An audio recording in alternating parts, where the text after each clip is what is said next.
Well, the Constitution gives us the authority but does not compel these tariffs. And I don't want to see us erect artificial barriers to free trade. We can do our best to make these agreements be fair. Number one, make sure they do not in any way threaten the sovereignty of either the United States as a country or any of the laws of the 50 states. But if we erect barriers to which other people feel they have to retaliate, then for example, American agriculture, that the world depends on to be able to feed billions of people around the world, might see markets closed where our farmers would not be able to sell at a competitive price in that country.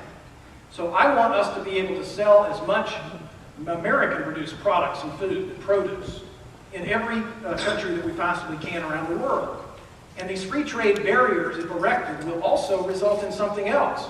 If the government imposes a tariff on something that is imported from another country and raises the price of the import, who has to pay more when it's purchased? You do. American consumers do. Now, if we want to be competitive, we need to look to the confiscatory corporate income tax structure in this country that's more than double the average corporate income tax around the world. We need to look to these Environmental Protection Agency regulations. We've got 50 state EPAs. Why do we need a 51st? Let's close it down. And if we really want to be competitive, then America should become, Michigan first should become America's 23rd right-to-work state, and then America should pass that law for the federal government.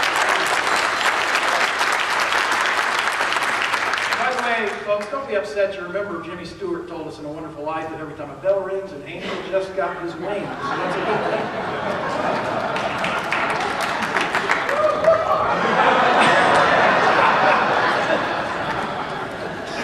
Okay, the next question will be for Mr. Canetti. Long question, bear with me. The first act of Congress was prayer and Bible study. The Declaration of Independence acknowledges God 4 times. And the First Amendment says in part that Congress shall make no law prohibiting the free exercise of religion. Yet today there are many federal laws prohibiting the free exercise of religion. What is your position on the steady removal of God from the public square by our government? And you have 1 minute to answer, please. I think that it's extremely important that God remains in society. One of the reasons why we are a great nation is because we have Judeo-Christian heritage. We do the Americans do the right thing because they're accountable to a higher source, not because they're compelled to do so by law. The First Amendment is being totally misapplied. First of all, it relates to Congress, who has the ability to make laws, and it says Congress shall make no law to establish a religion. Then it says, nor prohibit the free exercise of religion.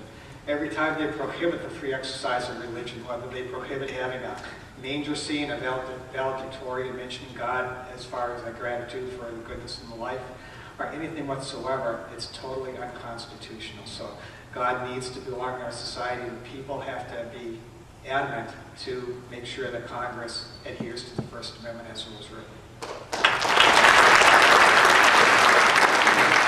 The reason the conflicts even arise that we run into with the church-state debate is because government is too involved in our personal lives.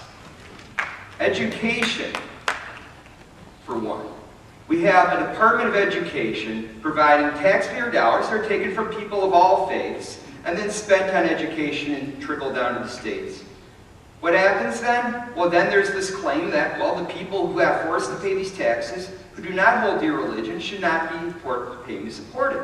They have a point. The way around that is to keep the money in the pockets of the people themselves. Let people set up their own institutions without the government taking money from them and doing it for them. Then you cut the strings that are attached, and then they have absolutely no basis by which to deny your faith, your way to worship, the manner in which you want to express your faith. They have absolutely nothing to stand on. Just cut those strings.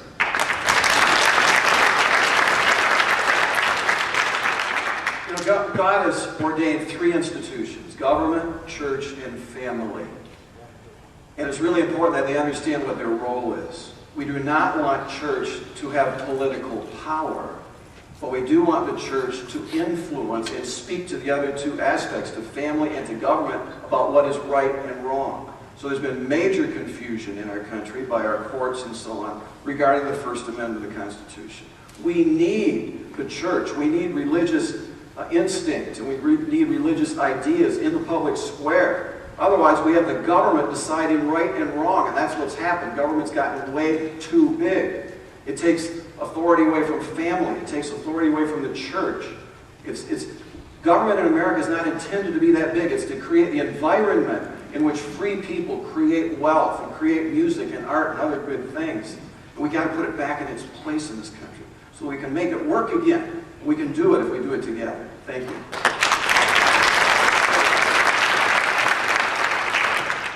For the last 12 years, I've been president of the American Family Association of Michigan. So we advocate for traditional Judeo-Christian values in the public policy arena, including religious liberty. I'm one of the 2 authors of the Marriage Protection Amendment that was on the ballot here in Michigan in 2004, saying marriage should remain only between one man and one woman.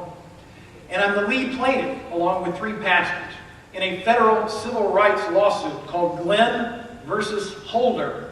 Eric Holder, Attorney General of the United States, asking the court to overturn one of the greatest threats to religious liberty we face in this country ever, and that is the new federal Obama administration hate crimes law. That'll be in front of the 6th Circuit on January 10th. But we're not without hope. Judge Richard Sir Heinrich from Michigan, who sits on the 6th Circuit, in a court case 5 years ago regarding the 10 Commandments in Kentucky at a courthouse, wrote that the ACLU's reference to the so-called separation of church and state was tiresome and extra-constitutional, which means outside of the Constitution. And his decision upholding the right to have the 10 Commandments was unanimous.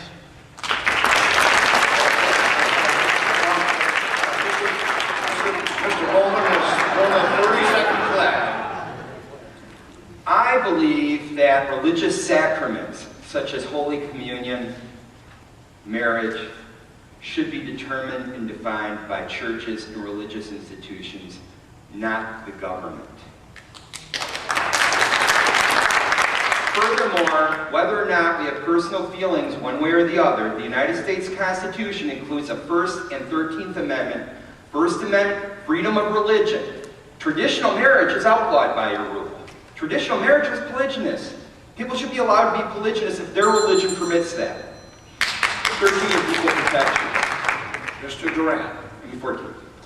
We, the State Board of Education, grateful to Almighty God for the blessings of liberty, do earnestly desire to secure those blessings undiminished for our children. Therefore, schools and the means of education shall forever be encouraged.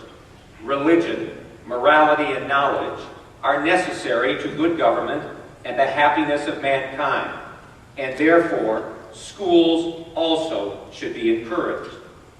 When I was president of the State Board of Education in Michigan, that was the language that began our vision, philosophy, and mission for all the children of Michigan. I didn't just talk about it, I brought it up, and that resolution was passed on a vote of 8-1.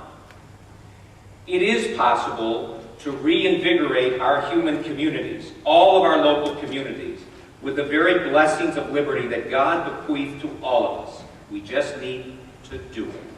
God bless you.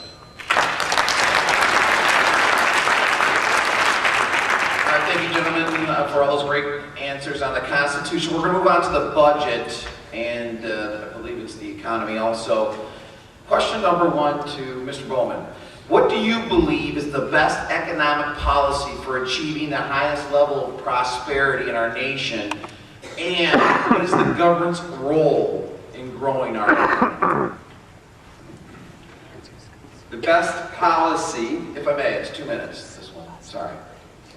the best policy is lowest taxation possible, only possible at the lowest spending possible, and only effective if we also we have to basically abolish the Federal Reserve System, return to honest money. Otherwise, you end up with a situation where the temptation to both spend and not tax, and somehow please everybody, hurts all of us as we diminish the value of our currency. The role of the government in growing the economy? Simple. Get out of the way.